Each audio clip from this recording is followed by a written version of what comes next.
अस्सलाम वालेकुम student, my name is सामर मेहदी।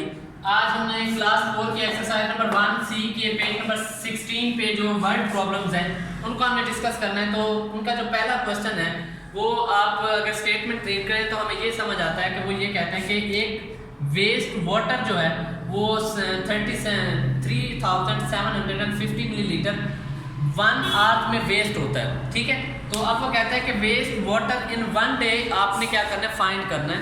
तो हमें पता है कि 1 डे इक्वल टू होता है 24 आवर्स। तो हमने क्योंकि 24 आवर्स का हमने फाइंड करना है कि 1 आवर्स में अगर इतना वेस्ट होता है तो 24 आवर्स में कितना वेस्ट होगा। इसका मतलब है हम इनको मल्टीप्लाई करेंगे। इसका मतलब है हम क्या करेंगे, मल्टीप्लाई करेंगे। तो हमने ये अमाउंट लिखी और नीचे हमने क्या लिख लिया 24। अब ये आपने प्रीवियस लेक्चर में ये सीखा हुआ है कि आप 4 को इन सारी वैल्यूज़ के साथ मल्टीप्लाई करेंगे तो आपके पास ये वैल्यू आती है। इसी तरह फिर आप जब सेकंड नंबर की तरफ मूव होंगे तो फिर आप 2 को इन सारी वैल्यूज़ के साथ, और सेकंड नंबर पे मूव करने से पहले आप जो यूनिट के नीचे या फर्स्ट नंबर के नीचे एक क्रॉस लगा दें और फिर स्टार्ट करें तो आपके पास ये वैल्यू आती है। तो अगर इसके बाद आप इनको क्या कर दें, ऐड कर दें, तो जब आप ऐड करेंगे 0 प्लस ये 0 आता है, ये भी 0, ये भी 0, 5 प्लस 5 10 आता है, तो 1 कैरी यहाँ पे आ जाएगा। 1 प्लस 1 2, 2 प्लस 7 हमारे पास क्या होता है 9। तो वेस्ट वाटर इन 1 डे कितना हमारे पास आता है 90,000 मिलीलीटर। ml का मतलब होता है मिलीलीटर। तो ये हमारा क्या होगा, आंसर होगा। अच्छा जी, अब वो कहता है कि रिहान जो है वो सेव वाटर करता है इन 1 डे 4,726 मिलीलीटर। तो अब वो कहते हैं कि सेव वाटर इन 25 डेज। अगर वो 1 डे के अंदर इतना सेव वाटर करता है तो 25 डेज में कितना मिलीलीटर वाटर सेव करेगा। इसका मतलब है कि हमने इस वैल्यू को 4,726 को 25 के साथ मल्टीप्लाई करें तो हमारे पास टोटल अमाउंट जो है टोटल मिलीलीटर आ जाएंगे। तो अब देखें प्रीवियस क्वेश्चन की तरह हमने ये अमाउंट लिखी और फिर हमने 25 से मल्टीप्लाई कर दिया। तो जब आप 5 को इन सारी वैल्यूज़ के साथ मल्टीप्लाई करेंगे तो आपके पास ये वैल्यू आती है। और जब आप सेकंड नंबर की तरफ शिफ्ट होंगे तो इसका मतलब है कि आप फर्स्ट नंबर के नीचे क्या लगा दें, एक क्रॉस लगा दें। तो जब आप 2 के साथ मल्टीप्लाई करते हैं इन सबको तो हमारे पास ये अमाउंट आती है। तो फिर क्या होगा कि आप इन सब को क्या कर लेंगे, ऐड करेंगे। 0 तो ये 0 आता है, 3 प्लस 2 हमारे पास 5 आता है, 6 प्लस 5 हमारे पास 11, तो 1 कैरी, 1 प्लस 3 हमारे पास क्या आता है 4, 4 प्लस 4 8, और 9 2 प्लस 9 हमारे पास क्या आ जाता है 11 आ जाता है। तो अब सेव वाटर इन 25 डेज कितना होगा 118,150 मिलीलीटर जो है वो रिहान जो है वो सेव करते हैं इन 25 डेज। अच्छा, इसी तरह जो पार्ट नंबर क्वेश्चन नंबर 3 है वो कहता है कि मिनट्स इन 1 डे, 1 डे के अंदर अगर 1440 मिनट्स हो, आप यहाँ पे m लिख लें तो इसका भी मतलब मिनट्स ही होता है, ना लिखे तो इससे कोई फर्क नहीं पड़ता।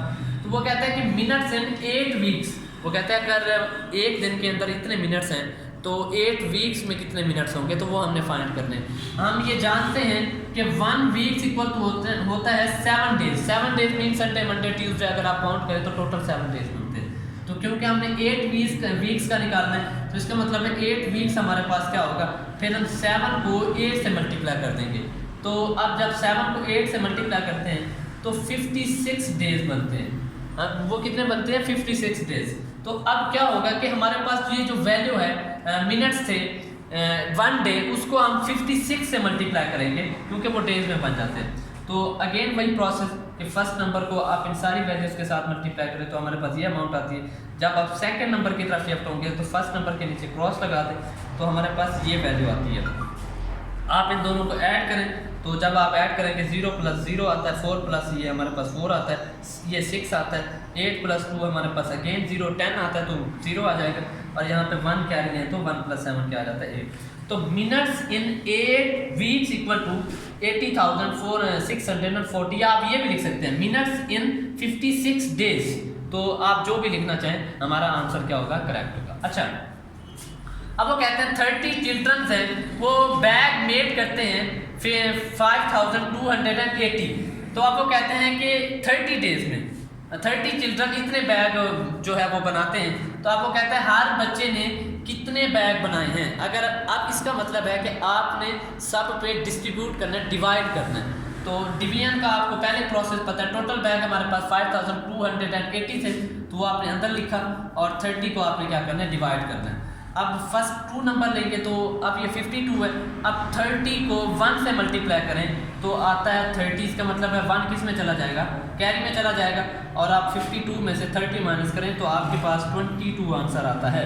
अब ये 8 को यहाँ पे उतार लेंगे तो ये टोटल जो बन जाएगा 228 बन जाएगा।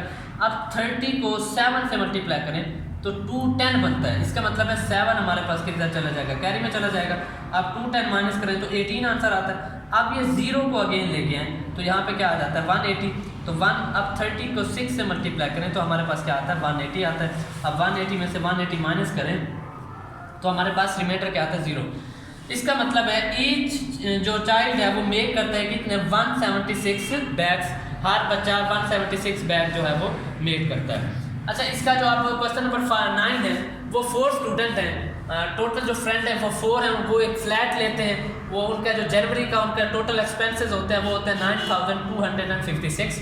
अब वो कहते हैं कि हर किसी को कितना कंट्रीब्यूट करना पड़ेगा टोटल कंप्लीट करने के लिए। तो इसका मतलब है हमने इसको भी क्या करना है, डिवाइड करना है। अब हमने जो ग्रेटर वैल्यू टोटल एक्सपेंसेस है उनको अंदर लिखा और जो टोटल फ्रेंड थे उनको हमने बाहर लिखा। अब देखें ये 9 है, इसका मतलब हम फर्स्ट नंबर लेंगे। अब अगर 4 को 2 से मल्टीप्लाई करें तो 8 आता है। अब 2 किधर चला जाएगा, कैरी में चला जाएगा, तो आप 9 में से 8 माइनस करें तो 1 आता है। अब ये 2 यहाँ पे उतार लें तो ये 12 बन जाता है। अब 4 को अगर आप 3 से मल्टीप्लाई करें तो 12 बन जाता है, ये 3 कैरी में चला जाएगा। और आप अगर आप 4 को 3 से मल्टीप्लाई करें तो 12 आता है। आप 12 यहाँ पे लिखेंगे और ये जो 3 है इसको आप क्वोशंट पे लिख देंगे। यहाँ पे देखें, यहाँ पे लिखा हुआ है, तो अब 12 माइनस 12 हमारे पास क्या आता है 0 आता है। इसका मतलब है कोई अमाउंट नहीं है। अब यहाँ पे आप 5 को लिखेंगे, अब ये 5 भी ग्रेटर है ये लेस है, इसका मतलब है आप 4 से मल्टीप्लाई कर सकते हैं। 4 को 1 से मल्टीप्लाई करें तो 4 आता है। अब ये 1 कहाँ पे चला जाएगा, क्वोशंट में चला जाएगा। अब 5 माइनस 4 हमारे पास क्या होता है 1 होता है। अब ये जो 6 लास्ट हमारे पास अमाउंट रिमेनिंग थी उसको आपने यहाँ पे लिखा तो यहाँ पे क्या बन जाता है वो 16। अब 4 को अगर आप 4 से मल्टीप्लाई करें तो क्या आता है 16। अब ये जो 4 है ये कहाँ पे चला जाता है क्वोशंट में। अब 16 माइनस 16 करें तो आंसर 0 आता है। इसका मतलब है कंट्रीब्यूशन ऑफ। अब देखें क्वोशंट आपके पास क्या आया है, क्वोशंट आया है 2314। इसका मतलब है contribution of each friend is RS 2314 rupees. तो ये था आज का हमारा लेक्चर। अपना ख्याल रखिएगा। अल्लाह हाफ़िज़।